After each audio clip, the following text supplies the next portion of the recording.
Welcome back to MacBreak Studio. We're here looking at motion, in particular, some things you want to show us with text and 3D. And yes. Yes, exactly right. Yes, yes. Just what you said. So the motivation here is doing some things with 3D text in motion that you cannot do in Final Cut Pro. So Final Cut Pro has the entire 3D text engine in it, right, where you can style text and add materials and right, do lighting and stuff. Mm-hmm. But it exists separate. It can't be put in an environment. But in motion, you can add an environment. You can add floors and ceilings and shadows and lights. And lights. But there's a little bit of a trick on actually having the text intersect something. And that's what I want to focus on here. And I'll show you why when we get done and see if it seems like a reasonable thing. So I've started with the word press kit, which you pronounce like if you're in marketing and you need to provide a press kit to the press. That's how I remember, so I don't pronounce it wrong. It's not Prescott. Right. If you say that and you're here, we immediately know you're from somewhere And else. I've already made it 3D because this is not really a lesson on creating and styling 3D text. We've got lots on those. So I've created this nice big thing, but I'm going to double click to reset the camera so we see it here. I'm sorry, the material looks like birds have crapped on it. It's a damaged and distressed material. In fact, it's called distressed. Okay. So my point is that in the library, I'm going to go to generators. I want a floor for this. So I could add a color solid into this group. And by default, it appears on top because it's on top in the layers list. So 3D text doesn't interact with other layers. It observes the layer order. If I move the layer down, all of a sudden it's behind. Yes. But if I rotate the camera, it's moving the background as well. We see it better on that side too. Yeah. So, and you're like, oh, well, they're just both in the middle, so I'll take the text and I'll move the text, forward a little bit. You're looking for the blue arrow. I am looking for the blue arrow. I can't see it because I'm on a blue background, so I'll just move it this way. And like, oh, wait a minute, that's not working at all. The text is on both sides. I can't make those intersect. So while that's true, let me undo that and put the camera back. You can still use these pretty well. So I'll make this white just so it's a little good. It was hideous. The blue was hideous. I'll hold Shift-T down and maybe I'll make it like a floor and I'll move the whole camera down so we can just see what's going on. And you might think, well, how can I cast shadows here? Well, the good thing, what you want to do in motion here is select the text and go to its lighting and turn off its lighting and turn off the environment if you want to. You can turn that off as well. It doesn't really matter. I'll leave that on here. And we're going to add our own light instead of the built-in lighting. We'll have a new light. And I will make this light be a spotlight, and I will move it back and move it up and increase the intensity and narrow down the cone angle, but also increase the softness so we get a nice kind of soft throw of some light here. Back it up, up higher, and tilt it. And then I'll also take our color solid and make this extend back. And it doesn't show any shadow yet because lights by default don't have a shadow unless you enable shadow. So I'll enable shadows, and now you can see it's casting a shadow. Yep. Okay, so I just wanted to show you that you can, in fact, create a surface and move a camera around and have this 2D color solid. Of course, I can make it much bigger, reflect on that light, and you can move the light around, and that's great until you want the text to intersect that. Like if you wanted the text to be revealed, if I moved it down, it's never going to disappear below that floor. It's just not going to happen. You're going to start talking about 3D groups next, aren't you? Not 3D groups, no. What I'm going to do is, here's the trick. I'm going to turn off this color solid. The trick is, instead of a color solid, 3D text cannot intersect any other layers in motion like a generator or a video or other 2D text. Sure. But it can intersect other 3D text.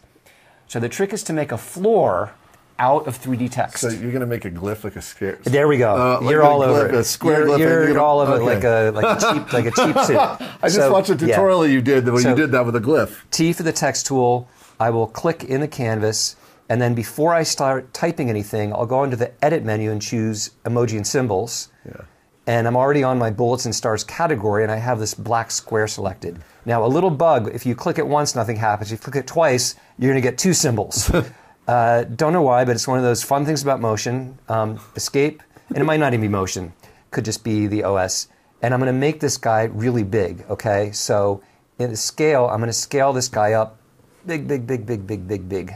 And the anchor point's way in the bottom corner because it's a piece of text, so I need to kind of drag it over here and scale it up And because again. that glyph was white, that's why it looks the way it is. Yes. So, but the thing is, right now, it's a piece of 3D text, and if I go to, say, a side view of this whole thing, I want to make it 3D. So the appearance of this, I'm going to turn on 3D text, and immediately there's a big fat edge to it, which I don't want. I'm going to make the depth very low, and I'm going to make the front edge size very small. So now we've got some thickness to it. Right. If I go back to the active camera, it's sitting here, but it's in front of my text. So what I'll do is in the properties, I'll move it back in Z space, and now it's actually intersecting the text. That's why it goes in front and behind. It intersects the text.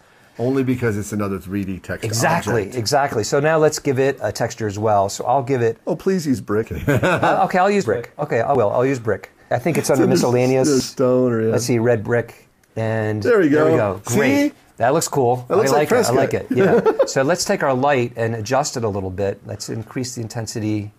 And there's no, right now, it looks like there's no shadows, but let's change our view. What I'll do is go to the perspective view and back up quite a bit.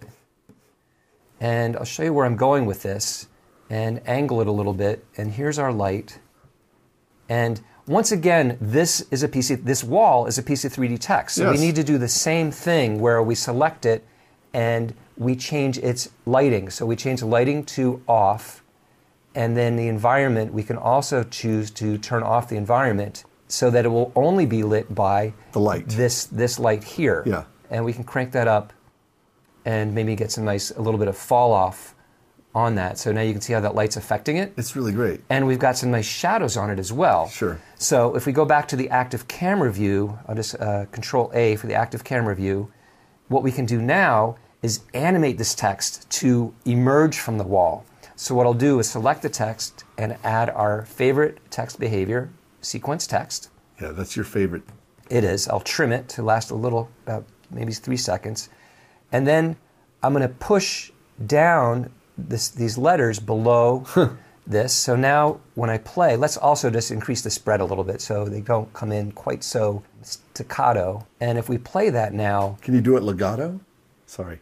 I don't know if I could do it legato. But now these letters emerge from the wall because they are actually, inside that. Yeah. They emerge from it, and we have a nice shadow to them as well. And it's a pretty realistic effect.